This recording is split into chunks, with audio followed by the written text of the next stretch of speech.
warahmatullahi wabarakatuh dan salam sejahtera buat semua sobat TV Show dimanapun Anda berada. Jumpa lagi dengan saya, Sobat Idris Amir, tentunya di acara TV Show. Sobat TV Show, pada malam hari ini kami akan membedah tentang persoalan ekonomi politik menuju 2024. Dan tentunya Sobat TV Show, pada malam hari ini saya akan ditemani oleh dua tamu saya yang akan saya perkenalkan. Yang pertama adalah Bapak Dr. Sultan. Beliau adalah pakar ekonomi dari SDA, dan di sebelah kiri saya adalah Dr. Maharaja Dinun, pakar ekonomi dari Universitas Padjat Kota Makassar. Nah, pemirsa TV Show, persoalan ekonomi politik itu adalah persoalan yang sangat penting yang memang harus menjadi perhatian pemerintah saat ini, dan juga harus menjadi perhatian untuk semua bakal calon presiden yang ingin memimpin negeri ini 2024. Nah, untuk itu pada kesempatan malam hari ini, Sobat TV Show, saya coba membedah persoalan ekonomi politik bersama dua pakar ekonomi di studio TV Show pada malam hari ini. Baik, mungkin saya mulai dari Pak Dr. Sultan. Pak Dr. Sultan, kebijakan ekonomi politik Jokowi Maruf sampai hari ini di periode Jokowi Maruf ini, dalam kacamata Pak Dokter, sejauh mana mempengaruhi kemajuan bangsa, mempengaruhi kesejahteraan masyarakat? Apakah efek daripada pandemi yang terjadi pada bangsa ini dan juga dialami oleh bangsa-bangsa yang lain itu mempengaruhi laju ekonomi politik di Indonesia? Seperti apa kacamata Pak Dr. Sultan melihat itu? Silakan Pak Dokter. Ya, terima kasih. Assalamualaikum warahmatullahi wabarakatuh. Waalaikumsalam. Ini menarik ya, kita bahas tentang ekonomi politik. Ekonomi politik ini kan ada dua ilmu yang berkaitan di situ. Yang pertama tentang ekonomi, yang membahas tentang keuangan salah satunya, kemudian politik yang membahas tentang tata negara. Nah, kedua hubungannya ini adalah bagaimana kedua ini dipertemukan dalam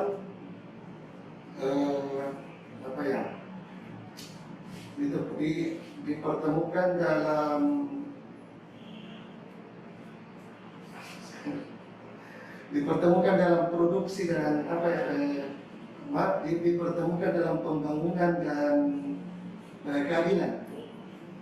Jadi di satu sisi bagaimana mempengaruhi tentang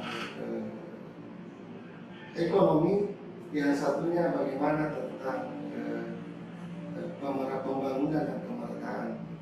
Tentu untuk menjadi figur pemimpin bangsa, dia harus mengetahui sumber-sumber daya apa yang ada di negara tersebut, atau misalnya Indonesia, sumber-sumber apa yang ada di Indonesia, kemudian bagaimana kita mengelola ini, sumber-sumber daya yang kita miliki.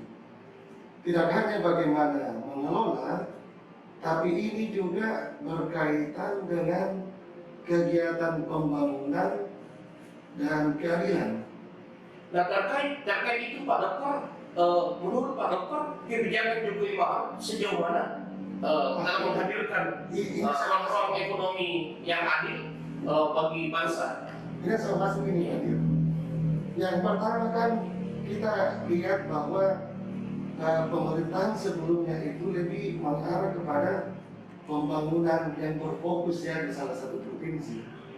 Nah, padahal di provinsi ini kan tidak, kalau kita hanya membangun dari satu provinsi atau dari satu pulau, di mana kita negara ini adalah negara terdiri dari berbagai provinsi atau pulau, itu berarti pembangunan tidak adil. Belum adil dan merata. Setelah kita lihat di belakang ini bahwa pembangunan yang dilakukan oleh Jokowi, Pak Jokowi yang Bapak Presiden kita, di tahap awal itu dia lebih menekankan kepada infrastruktur. Dan infrastruktur ini tidak dimonopoli oleh satu tempat atau satu provinsi, tapi dia lebih termasuk membangun di luar pulau yang tertentu tadi. Nah, sehingga kita melihat bahwa pembangunan ini terkesan ya cukup adil lah, cukup adil. Kita lihat pembangunan jalan tidak hanya di negara tertentu, tapi di negara timur juga termasuk Papua juga dibangun jalannya, dibangun bendungannya dan sebagainya.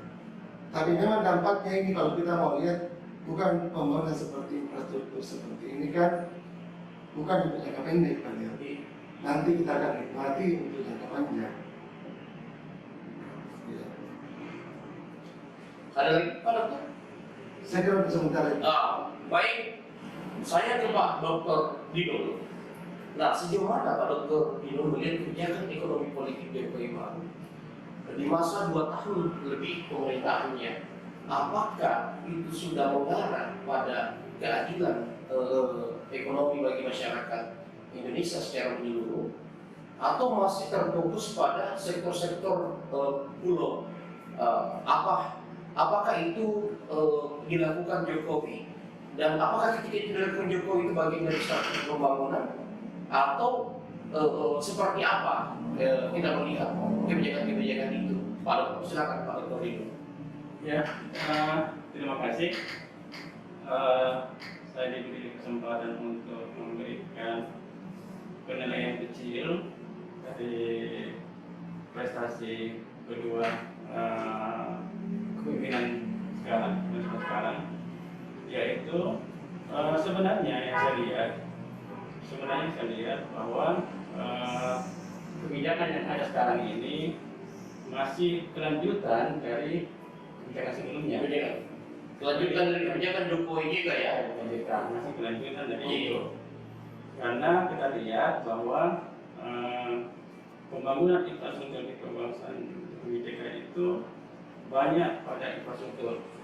Nah, mungkin saat itu rencana Jokowi tidak terpilih lagi, dia akan membangun. Kita tahu bahwa di APBN kita tahun 2019 itu pada rencana waktu itu memberikan peningkatan sumber daya manusia, khususnya APBN waktu itu.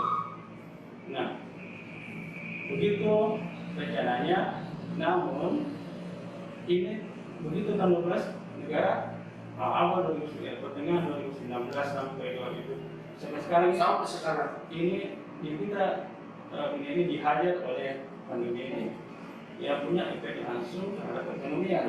Karena kenapa? Ada perekonomian, ada pembatasan macam-macam dan ada ketakutan, sehingga perekonomian tidak berjalan dengan baik.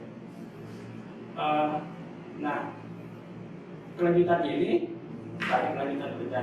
terhambat, terkendala oleh ini. Apa akibatnya?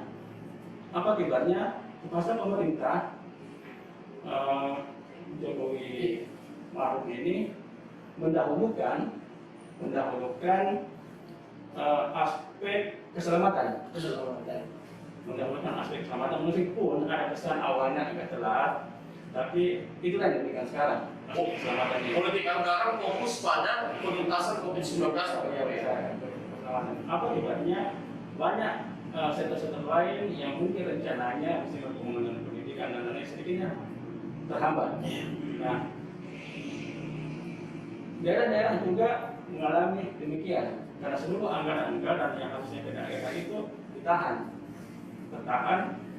untuk fokus pada aspek keselamatan ini. Nah, jadi rencana-rencana mungkin ini ke depan ini, dan selalu kelihatan bahwa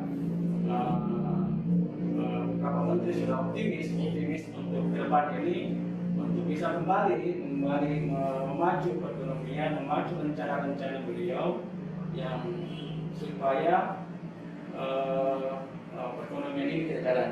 Sebenarnya kelihatan antara dua ini pertumbuhan ekonomi kita lumayan stabil, meskipun agak lebih rendah dari sebelumnya, agak lebih stabil pada sebelum pandemi ini. Kisaran antara 5%. Selama perjalanan itu, stabilitas ini menjadi mendorong para pemodal untuk masuk pada saat itu. Namun adanya lagi ini terhambat oleh masalah ini. Nah, akibatnya aspek keadilan tetap dijalankan oleh kedua Pemimpin kita ini berbentuk dengan memberikan paling banyak nanti bentuk langsung tunai ke masyarakat, ke semua langsung bentuk tunai, supaya kelihatan di sini Jokowi sempat marah-marah kepada menterinya yang tidak segera membelanjakan, menahan uang dan segera membelanjakan supaya terjadi perkara. Jadi kebijakan jangka waktu pendek, kebijakan pendek waktu itu diberikan adalah memberikan bantuan langsung tunai kepada masyarakat. Dari sekarang mulai dari prakerja, pengangguran dan lain-lain sampai kepada tenaga pengajar, guru dan lain-lain, diberikan semua supaya mereka berbelanja. Dengan adanya belanja ini, harapannya supaya perekonomian kembali naik. Dan itu terasa pada awal 2021. Selasa itu.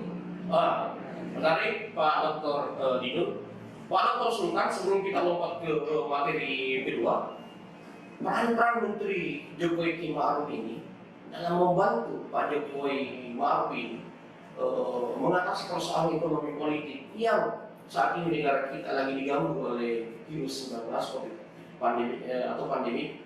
Nah, peran Menteri dalam kacamata Pak Dokter ini sejauh mana mereka berperan? Apakah mereka memainkan peran-peran strategisnya, peran-peran kreativitasnya untuk membantu mengatasi persoalan pandemi ini, atau terkesan mereka landai dalam mengatasi laju ekonomi? Karena bukan hanya di negara kita, harus disadari bahwa semua negara pasti terganggu.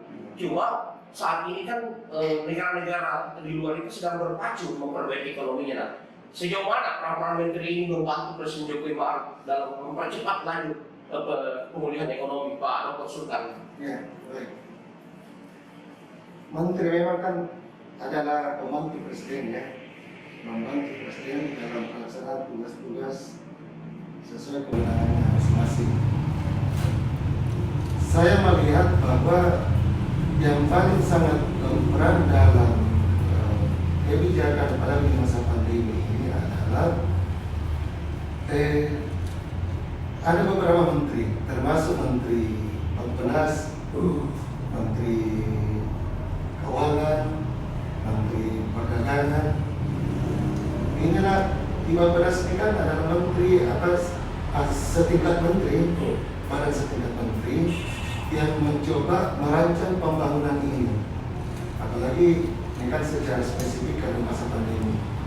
Yang dahulunya mungkin bagaimana melihat bahwa bagaimana mengalokasikan sumber daya yang terbatas ini. Saya kira ini peran Bappenas dan Menteri Keuangan ini yang paling berat. Nah, di satu sisi bagaimana merencanakan keuangan kita yang lagi tidak semujur tahun-tahun sebelumnya, karena banyak sektor-sektor yang terjadi pengurangan anggaran. Nah, kemudian satu sisi adalah bagaimana peran Menteri Keuangan ini untuk membagi pendapatan ini kepada sektor-sektor yang dianggap mendukung perekonomian. Ya, kita lihat ada beberapa infrastruktur yang tidak sempat dilanjutkan, ada mungkin infrastruktur yang sudah direncanakan tapi tidak dilaksanakan. Ya. Seperti yang dikatakan tadi Pak Dr. Binu, ya, diarahkan bagaimana penyelamatan warga negara ini, bagaimana menyelamatkan penduduk di masa pandemi. Saya kira peran menteri lainnya, pembantu cukup signifikan juga. Cukup signifikan ya Pak Dokter ya, dalam membantu Presiden ya. Ya, sisi bagaimana bagian investasi, yang penting juga, ya. Karena apakah investasi kita tarik dari luar atau investasi yang ada di dalam negeri kita berdayakan, ya. Ini dia bagaimana menggali sumber, bagaimana menggali sumber-sumber pendanaan yang ada, apakah kita ambil dari luar ataupun dari dalam negeri sendiri. Nah, saya kira itu. Ya. Pak Dr. Dino, ini ketika kita berbicara tentang ekonomi politik, tentu kan bukan hanya persoalan saat ini atau persoalan Jokowi Ma'ruf yang menjabat presiden dan wakil presiden saat ini dengan seluruh jajaran menterinya. Tentu ini akan tetap menjadi persoalan yang sangat penting untuk jangka panjang atau kepemimpinan ke depan. Nah, menuju 2024 ini kita semua tahu bahwa para bakal calon presiden itu telah menunjukkan talentnya, telah muncul ke publik dengan segala kreativitasnya. Sayangnya mereka belum masuk berbicara pada konsep program. Nah, sehingga kita masih meraba-raba secara menyeluruh program seperti apa yang dia tawarkan, khususnya berkaitan dengan ekonomi politik, Pak Dr. Dino. Nah, tetapi tentu mereka maju atau ingin maju, tentu tidak serta ingin maju saja, pasti ada modal yang dibawa, modal sumber daya kah, atau modal jaringan kah. Nah, pertanyaannya adalah untuk khusus figur-figur dari Pulau Jawa yang mungkin masuk kategori bakal calon presiden seperti yang kita kenal, ada Prabowo Subianto yang saat ini adalah menjabat Menteri Pertahanan di era Jokowi baru. Kemudian juga ada Sandiaga Uno yang menjabat sebagai Menteri UMKM. Kemudian ada Gubernur Jawa Tengah, Menteri Pariwisata Kreatif. Iya, Menteri Pariwisata dan Ekonomi Kreatif ya. Kemudian ada Gubernur Jawa Tengah Ganjar Pranowo. Tentu Ganjar ini kan kalau kita mau mengukur dari segi kinerja dia sebagai seorang gubernur, itu bisa menjadi tolok ukur sederhana untuk melihat kemampuan dia ke depan menata kepemimpinan nasional. Begitupun Anies Baswedan yang notabene adalah gubernur DKI atau pusat ibu kota. Tentu kepemimpinannya sebagai gubernur bisa menjadi tolok ukur sederhana kita untuk melihat kemampuan dia menata kepemimpinan nasional. Nah, itu untuk bakal calon presiden dari Pulau Jawa. Nah, tentunya kita juga akan lompat ke Indonesia Timur, di mana di sini kan ada beberapa figur juga yang menatap posisi, apakah itu capres atau cawapres. Ada Menteri Pertanian 2014-2019 di era Jokowi JK, Andi Amran Sulaiman. Ada Menteri saat ini, Menteri Pertanian saat ini Bapak Dr. Sahrul Limpo, dan tadi saya sudah menyebutkan Sandiaga, seperti itu. Nah, dari figur-figur yang saya sebutkan tadi Pak Dr. Dino, sejauh mana kemampuan mereka, tentunya berdasarkan penilaian kapasitas dan perjalanan track record dia dalam mempersiapkan diri untuk menjadi pemimpin dengan tentu memiliki visi ekonomi politik yang kuat. Karena mungkin Pak Dr. sepakat bahwa kesuksesan suatu negara, kejayaan suatu negara itu sangat ditopang oleh ekonomi politiknya. Ketika ekonomi dan politiknya itu bisa sama-sama kuat, maka tentu negara itu akan menjadi negara kuat. Seperti itu. Karena itu adalah penopang utama, Pak Dr. Silakan Pak Dr. Dino memberikan penilaian terhadap figur-figur yang saya sebutkan tadi. Agak berat ya menilai secara pribadi seseorang. Tapi saya coba melihat dari segi kinerja, Pak. Kinerja. Karena kan ada yang bisa diukur sebagai jabatan yang dia pegang saat ini. Ekonomi ya. Saya cuma melihat ekonomi, bukan dari segi pribadi. Iya. Kita tahu bahwa mereka semua ini orang yang besar, orang yang cukup dikenal di negeri ini, ya.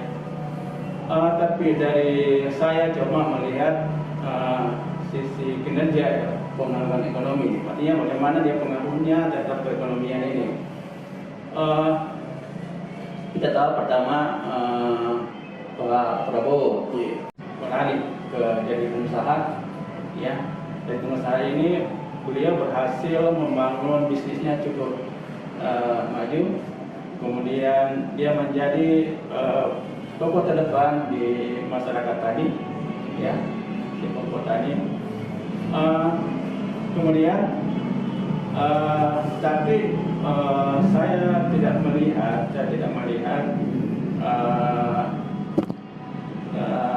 track record perekonomian yang secara langsung tidak melihat perkembangan itu.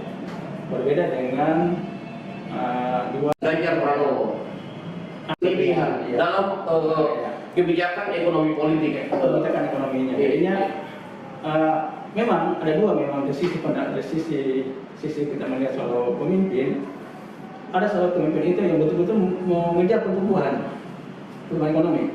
Ada juga pemimpin yang mengejar pemerataan. Karena memang dua sisi yang berbeda, yang bertentangan dengan ekonomi, pemerataan dan pertumbuhan. Nah, kalau kita masuk ke Indonesia Timur, ada tiga nama di situ. Ada Bapak Dr. Amran Sulaiman dan Syahrul Yassin Limpo yang Menteri Pertanian sebelumnya, dan sekarang Limpo Pertanian sekarang. Keduanya nampak dari data ekonomi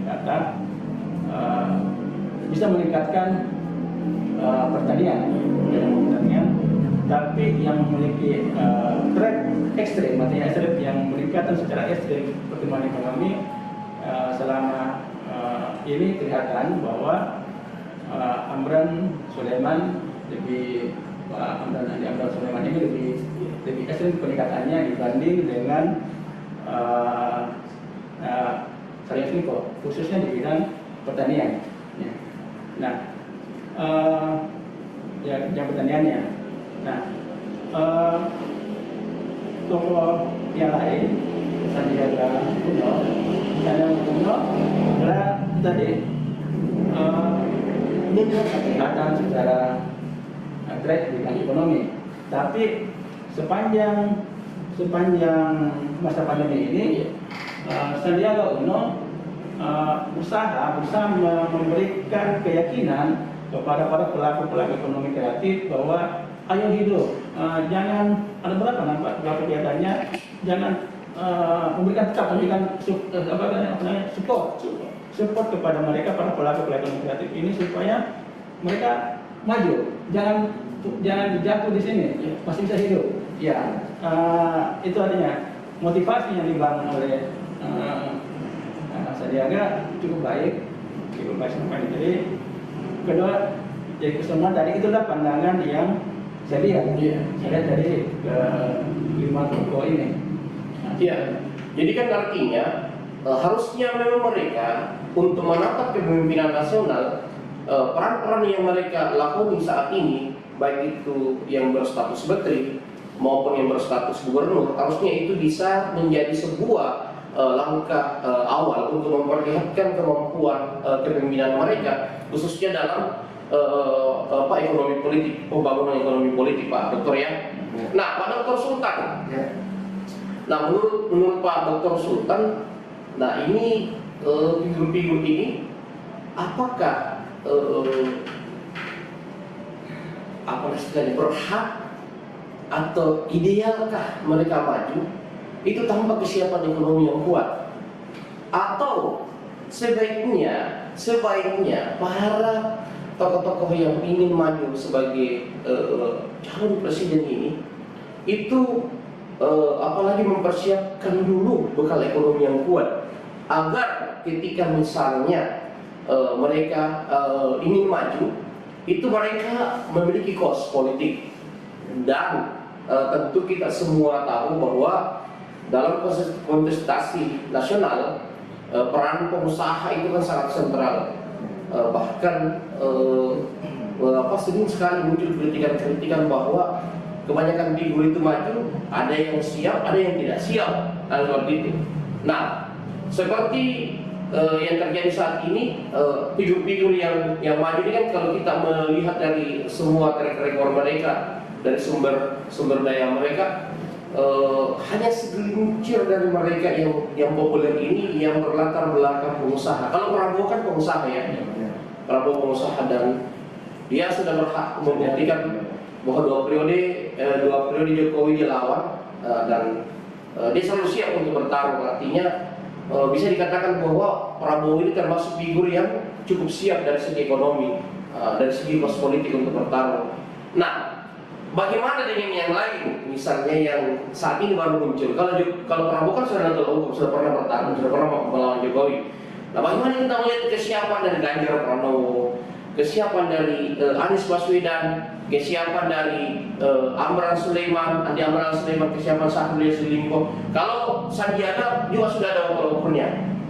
Sandiaga kan seorang pengusaha, walaupun bukan pengusaha yang tergolong besar banget, tapi dia cukup memiliki modal untuk bertarung seperti itu, dan itu dia sudah buktikan kemarin ketika dia menjadi wakil dari Prabowo. Nah, sekarang mari kita membedah figur yang lain seperti Ganjar Pranowo, Anies Baswedan, Andi Amran Sulaiman, dan Syahrul Yassin Limpo. Bahkan mungkin di luar itu ada AHY, ada Erlangga, ada Ridwan Kamil. Sejauh mana kesiapan ekonomi mereka dalam menatap pilpres? Tentunya harapannya adalah mereka bisa menciptakan kebijakan ekonomi politik ke depan itu secara mandiri dan ideal, karena tidak misalnya terganggu oleh intervensi dari pemodal atau kelompok-kelompok kapital yang bermain untuk mensukseskan mereka. Silakan, saya dan Pak Dr. Sultan dulu. Ini kalau kita melihat ya sekarang ini figur-figur yang ada untuk menatap Cawapres 2024 itu kalau di papan atas ya sudah santer, kita lihat di mana-mana 3 nama yang muncul. 3 nama yaitu Pak Menteri Pertahanan Prabowo Subianto, kemudian Pak Anies Baswedan, kemudian Pak Ganjar. Ini ketiganya ini adalah figur yang katakan boleh dikata papan atas ini. Kemudian di papan tengah ada kita lihat ada Sandiaga Uno, ada Pak Syahrul Yassin Limpo, kemudian ada Pak Andi Amran Sulaiman. Yang menarik kalau kita lihat, kalau papan atas ini kan mereka umumnya adalah yang saat ini lagi menduduki jabatan publik. Yeah. Jadi setiap saat mereka kebijakan yang mereka lakukan tersorot. Jadi wajarlah kalau mereka populer. Kemudian di papan tengah ada Pak Syahrul dari Indonesia Bersatu juga, ada Sandiaga Uno. Mereka juga ini adalah menduduki jabatan publik. Jadi setiap kegiatan mereka juga tersorot juga, sehingga masyarakat bisa tahu.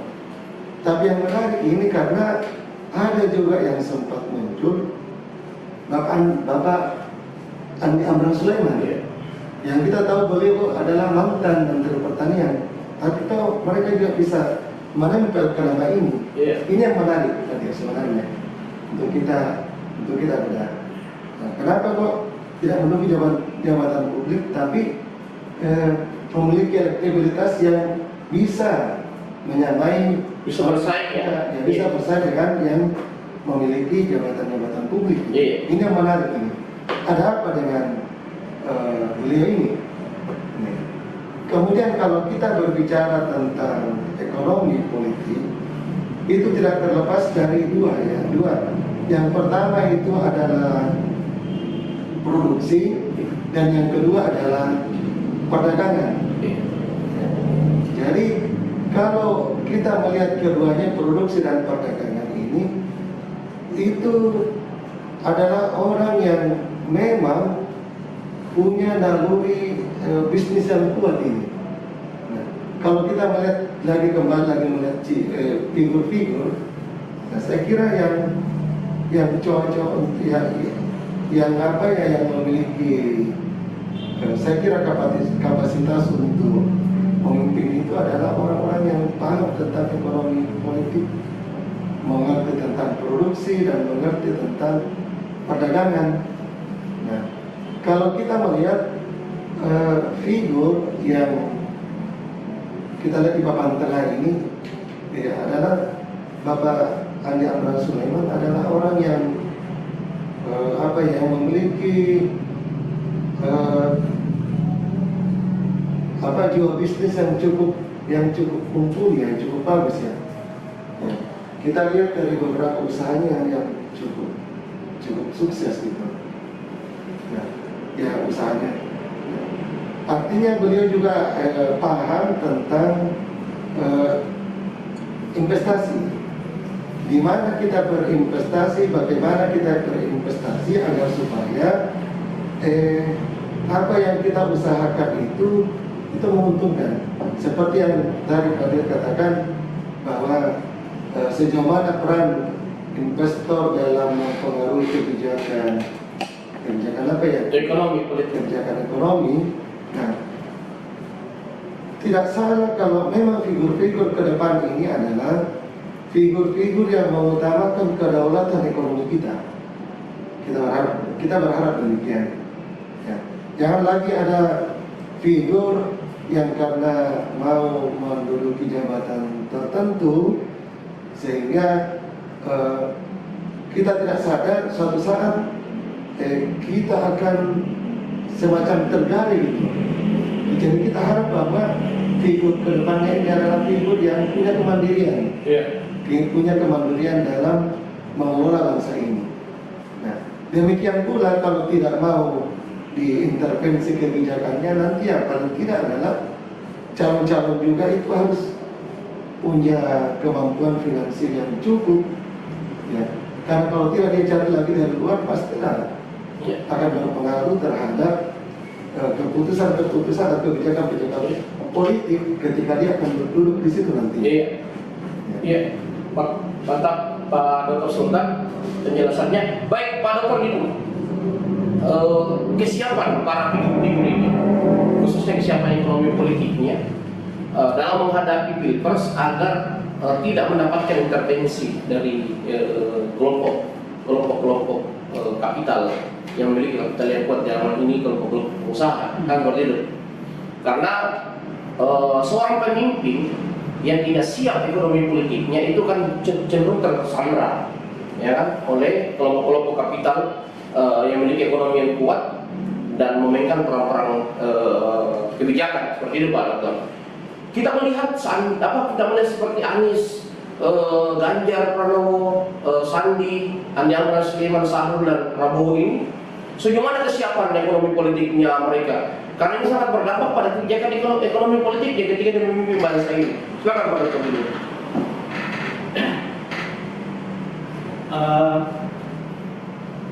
Saya mulai saja ini.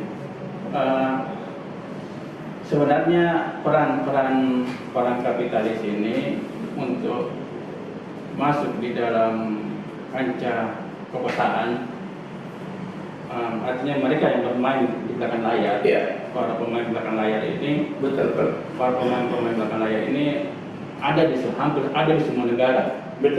Bahkan Amerika yang katakan paling demokratis pun juga nampak dengan ini, di mana para presidennya memang sudah didanai dari beberapa para pemimpin kapitalis ini, dan itu juga nampak di negara kita Indonesia. Jadi hal itu adalah hal yang menurut saya sudah terjadi secara umum di dunia ini. Nah, tinggal bagaimana seorang pemimpin ini memiliki jati diri sendiri, jati sendiri ini untuk mengangkat dirinya bahwa memiliki kekokohan diri untuk tidak menggadaikan dirinya kepada para kapitalis ini. Nah, dari tokoh-tokoh yang tadi ini, terus terang saya tidak memiliki data dari secara kekayaan mereka, jadi tidak bisa memaparkan bahwa siapa yang paling kuat secara finansial. Minimal Pak Dokter menggambarkan bahwa apakah memang mereka memiliki modal dasar kesiapan ekonomi politik. Siapapun yang bertarung selama ini, yang mau bertarung ke di kontestan ini pasti merasa harus menyiapkan dana sendiri. Sendiri. Dari kesemua ini yang paling kuat kesiapan dananya adalah Bapak Prabowo. Selain Prabowo siapa saja? Prabowo. Iya. Jadi nampak dari tadi kita cerita bahwa dia mampu eksis, Iya. tidak jatuh ketika bertarung 2 kali Iya. dengan Jokowi. Iya. Nah, dia mampu bertahan. Kedua yang tokoh nasional tadi, Anies Baswedan dengan Ganjar Pranowo, mungkin dia tidak cukup dana yang memiliki, tidak cukup besar dana yang memiliki untuk yang sekuat mungkin Prabowo. Tapi mereka memiliki jaringan yang cukup kuat, yang siap mendanai kemampuan jika mereka maju. Ya, jaringan mereka kuat. Artinya mereka kemungkinan mengandalkan kelompok kapital Jaringan. Ingat, makanya saya tinggal dia bagaimana dari dirinya. Nah, kalau Bapak Dr. Sahrul Yassin Limpo, kita kenal juga beliau telah memimpin Sulawesi Selatan selama 10 tahun. Iya, benar. Nah, dengan kata lain bahwa beliau kalau mau tidak mau dia memiliki kesanggupan modal yang mungkin tidak kita lihat. Dia memiliki potensi ekonomi yang cukup besar, dan dia berkuasa selatan dan jaringan keluarga yang cukup Menopang. Dengan Pak Andi Amran Sulaiman, beliau memiliki jati diri yang kuat. Terlihat dari usahanya yang dimulai dari nol sampai besar, sampai berkembang hingga saat ini. Dan pada saat pemilihan, saat pelaporan harta kekayaan menteri pada era Jokowi JK, beliau adalah menteri yang memiliki kekayaan tertinggi. Tertinggi. Dari situ kelihatan bahwa selama 5 tahun lagi ini, selama bisnisnya jalan terus maju, kemungkinan dia memiliki cukup juga. Artinya dia masuk kategori figur yang sama dengan Prabowo dia memiliki modal yang kuat secara ekonomi dan politik untuk menatap konsentrasi nasional Dengan Sandiaga Uno, dia juga seorang pengusaha muda yang banyak punya jaringan cukup luas, sehingga kemampuan ekonominya itu bisa cepat juga, kemampuan usahanya itu juga cepat bisa berputar. Jadi saya rasa dari semua itu mereka semua ini kuat secara finansial. Belum lagi nanti AHY. AHY juga yang bisa kita tampilkan AHY ini karena beliau pernah berkuasa, keluarganya pernah berkuasa di Indonesia 10 tahun. Itu bukan, dan keluarga mereka masih menguasai Partai Demokrat. Jadi mereka termasuk hal ini kuat juga dalam menetap di 2024. Dan secara finansial terasa semua memiliki. Tapi yang mana besar, yang mana kuat, kita tidak tahu karena tidak memiliki data untuk berapa siapa yang paling minimal meraba-raba. Itulah di antara mereka semua ini secara ekonomi, secara finansial, bukan ekonomi, secara finansial mereka juga ini adalah orang-orang yang nantinya jika berhadapan dengan pengusaha nanti, diharapkan tidak melacurkan dan punya integritas kepada masyarakat, kepada para kapitalis. Saya rasa itu pendapat saya. Terima kasih Pak Dr. Inul dan Dr. Sultan. Pemirsa episode menarik sekali apa yang telah dipaparkan oleh dua narasumber kita pada malam hari ini, yaitu Dr. Sultan dan Dr. Dinul. Mungkin sekian dari diskusi kita pada malam hari ini, Sobat episode. Jangan pernah bosan menonton acara IP Show, dan semoga kita semua selalu dalam keadaan sehat dan aktivitasnya dimudahkan. Akhir kata dari saya, Suadi Idris Amir, mengucapkan banyak terima kasih kepada dua narasumber dan kepada pemirsa IP Show, sobat-sobat IP Show dimanapun Anda berada. Terima kasih. Assalamualaikum warahmatullahi wabarakatuh.